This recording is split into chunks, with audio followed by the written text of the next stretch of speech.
thank our sponsors who made all of this possible. And we will continue with Dr. Markus Hennig from Define.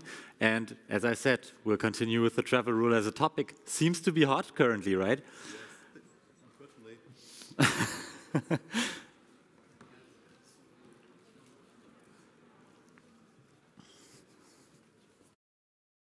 So hello everybody. So we will continue with the travel rule, but now we're switching sides. So we're going from legal to technical.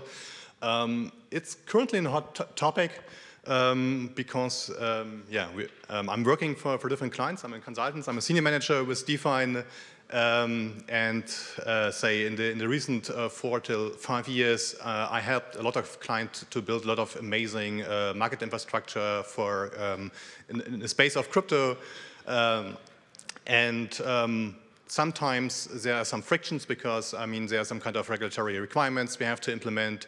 And I can remember when AML, the D5 was out for cryptos, I think it was in 2018, and we're trying to find a kind of solution for a client, and we explained them, the compliance department said, okay, wow, that's really cool what you can do with blockchains, because you can see every transaction and you can attach risk factors to that. This is something which is a little bit more complicated, say, in a traditional world. But now things changed, and we have the travel rule that we have to implement, and so I will show a little bit about that.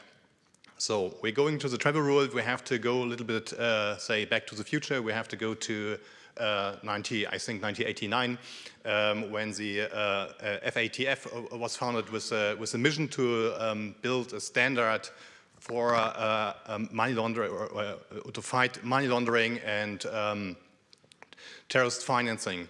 And so they published some recommendation what you can do, and they had I think 40 recommendations, and one of them was for wire transfers. So where you say, okay, you have to add identity data to each transfer to say in certain cases that you can say freeze transactions. But you have to imagine that at that time say the infrastructure was more kind of siloed. You don't have something like a blockchain where you just look and see every transaction. So it was kind of different world. And they have adopted this kind of, say, rule later on also for virtual assets. And this is something we have now. So I think it was last October, so they updated their guidance for virtual asset and for virtual asset service providers, shortly VASP, that you also have to stick identity information to, say, transaction of digital assets. So this is something we apparently have to look into. So what you have is in looking into kind of blockchain transfers, you can have kind of two constellations. One is you have two virtual service providers where transactions happening, and they have to say somehow exchange travel rule data. And if one of the providers doesn't say provide that, they can request it. And if they don't provide this data regularly, you can report the other VASP. So I think this is a kind of easy kind of constellation because you can find a technical solution for that. What is more kind of a challenge is actually when kind of unhosted wallets are involved. So if you have Kraken and you transfer something to your say to your unhosted wallet, like you have a Ledger Nano S or something like that, things getting more tricky because so you're required to collect, say, originator beneficiary information, and with a recent, say, discussion in the European Parliament, you also have to verify that. So it's getting kind of tricky, but from a technological point of view, you can solve that. I will show you later how you can do that. And then there's maybe also the case where you say you have you are in a DeFi space and you want to interact with, say, a smart contract. Maybe there's a pool and you want to transfer some of your cryptos to this pool, and this is something which is not solved at all. It's there's no kind of recommendation. This case is not considered, and I don't know what will happen in the future there. So this is completely open. So, from a implementation point of view, you can first go what to do with say inter-VASP kind of communication. So, this is, I would say it's kind of easy because you need kind of 3 kind of core functionalities you have to implement. So one is a so-called VASP discovery. This essentially means if I want to make a transfer, I have address, I have to somehow discover the WASP behind that. I mean, you can do that. And this is also could be tricky because if you use HD structures, but I think is within reach. And from that you can get like you can get the WASP information. Then you would need something like a WASP directory where you have like trusted WASP. So it should be a kind of onboarding process. Say as a WASP, you can query this directory, get you get something about the trustworthiness of your counterparty WASP, and you can also get like the say communication parameters. So the next thing you need is a kind of communication protocol, and so because you have to you have to exchange travel rule data with your counterparty WASP as the transfer is happening, and so this is the 3 parts you need. And you have a kind of simple workflow, so you, like a simple flow. You have an originator, you want to make a transfer, have a kind of a receiver address. You get the WASP behind, ask the WASP directory, get the communication parameters, and then exchange data. So this is really in a short way. You can have, say, more complicated flows to implement that. I mean, you can check the WASP, you announce your transaction, you just send data around, and once every side confirms everything is fine with the WASP, you execute actually the blockchain transaction. So you have some kind of, I would say, like data ping pong before, where both sides sending data around and confirming that, looking into their own WASP directories, and then the transaction is executed. So when you want to implement the whole thing, you have to look what's there in the market. So the first thing is like to establish such a flow, you need a protocol, or you also need a kind of data model. So on the data model side, there's already a standard. It's called like the inter-WASP messaging standard. So this is most protocols are using. And then there is not a standard yet on the market. So you have like a different kind of protocols. You have like the TRP, the Travel Rule Protocol. I mean, it's a really nice name. You have OpenWASP, you have Trezor, and we have some proprietary protocols. And they all have different design principles. And what we observe in the market is they are slowly converging. So there was a kind of announcement, I think, last week or the week before last week, where they say, okay, OpenWASP and TRP will probably merge. So there is a kind of movement. But what we need here is like a more standard, because like a WASP have to communicate somehow, and a standard has to be developed, but it's not developed yet. So there is probably some time going on until we have a standard. So what to do actually? So we have the client actually to implement a travel rule, or we are in the progress of doing that. But I would say it's a kind of complicated environment. So in Germany, surely you have the Kryptowerte-Transferverordnung. I mean, it was when it came into force in October the 1st last year. You have a transition period of 12 months. You can extend it if you want. I mean, there's definitely enough reasons to say you want to take the 12 months, but you have to keep in mind at some point you have to implement something. Then, if you look into the technology side, you see, okay, you need 3 core functions, but then you realize, okay, there is no standard. I mean, there's some solutions on the market, and they're still developing. So I wouldn't say they're really mature. And then you would say, okay, I don't want to implement a protocol by myself. I better use the service providers. So look into the market, and you see, okay, there are definitely some service providers. But would say it's a pretty young market. So there's a lot of startups having really good ideas. But they're not so mature yet, and there's always a risk that the APIs are changing, so you have a kind of moving target. So it's a similar situation like we had like for EMEA, like I don't know, it was in 2013, where a lot of kind of ideas popping up to solve a regulatory issue, and you have to somehow being regularity compliant, but there's not so much good technology solutions on the market where you can easily solve your problem. So in Germany, we have a kind of, I would say, a regulatory clarity. Not really, because there's something coming maybe from the European Parliament in the future. But I would say there's a Kryptowerte-Transferverordnung. I mean, so it's kind of clear. And on a technological side, I mean, there's not much clarity in my view. So there's no standards. There are some service providers, so which to choose, and you essentially have a kind of moving target.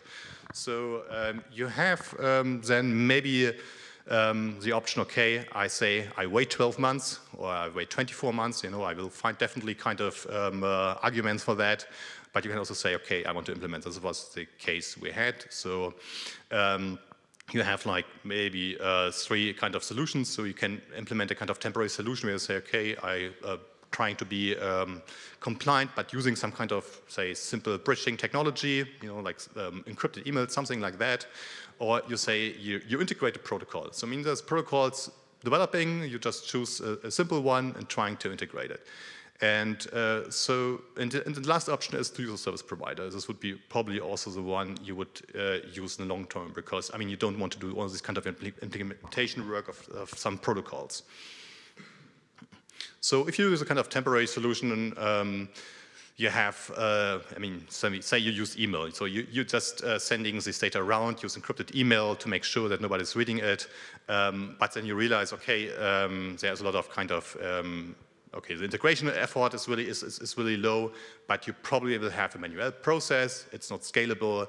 So it's maybe a solution if you're just starting as a virtual service provider, so you would have something, you know, this is really simple, but you have to always keep in mind you have to tear down at some point. And it will probably never work for unhosted wallets in that way. So the other option you have is what I mentioned before. You're just looking into the protocol landscape. And if you look at the landscape, you see that there's like the TRP protocol. I think it's really popular in Switzerland. And it's really kind of, I would say, lean. I mean, they have different versions of that, but with say a low implementation effort, you can actually build a solution for that. But then a lot of other problems pop up, because I mean, it's not a service provider. It's just like, you know, in GitHub you find how the protocol works, how the endpoint looks like, and you say, okay, it looks pretty simple. But the big problem is something like, you know, security, because I mean, you want to have end-to-end security if you speak with another WASP, and this is something you have to bilaterally agree somehow. So it's also something which doesn't scale easily. And the other thing is also the problem of unhosted wallet. If you have retail clients and they want to say withdraw their funds to their unhosted wallets, you probably can't solve it with that easily. So you have to find another solution. You can look into the service provider. This is what I think it's probably in the long term the solution you will probably go for. So you have to look into the market. There's a lot of providers. You have to select one. You also have to maybe keep in mind there will be kind of consolidation, because I mean you have also like other companies like chain forensic providers. I mean there's a kind of overlap here. So something will probably go on. And you have to look into, say, a provider which is kind of protocol agnostic, because you don't know which protocol will win at the end. So I think it's a pretty good way to go, but it's also kind of risky, because these are all new kind of startups, and say if you're a bank, you want to have somebody which is kind of bulletproof. So it's a kind of dilemma, say, where the industry is currently, at least in Germany, because they have to implement it, and you don't have much time for that.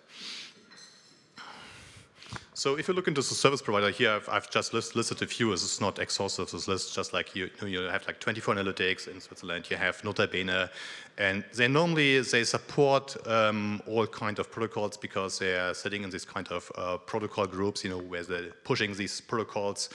They have, I would say, like normal APIs, you know, like GraphQL or REST, something you can easily integrate with your systems.